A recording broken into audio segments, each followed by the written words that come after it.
Një zhvillim e peshë juridike dhe politike ka përfshirë Bashkinë e Kuçovës, pasi SPAK-i ka përcjellë zyrtarisht Komisionit Qendror të Zgjedhjeve konfirmimin e një vendimi të formës së prerë ndaj kryebashkiakut Kreshnik Hajdari.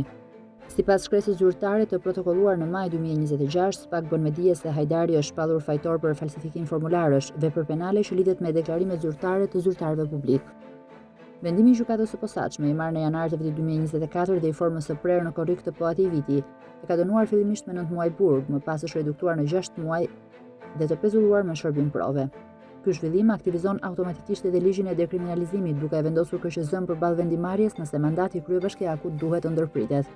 Çështja vjen pas denoncimeve të vazhdueshme nga kundërshtari i tij politik Lefter Malishi, i cili ka pretenduar edhe mosdeklarim të një dëmi të mëparshëm në Greqi, duke kërkuar shpalljen të pavlefshëm të mandatit dhe përsëritje zgjedhjesh në Kuçovë. Tashmë topi vendimarrjes i kalon kreut të KQZ-s, Ilirian Celibashi, i cili pritet të shqyrtojë nëse mandati i Hajdarit mbetet në fuqi apo ndërpritet para kohe. Vendimi që do të merret pritet të ketë ndikim jo vetëm në fatin politik të kryebashkiakut, por edhe në zbatimin praktik të ligjit të dekriminalizimit në rastet e zyrtarëve të zgjedhur.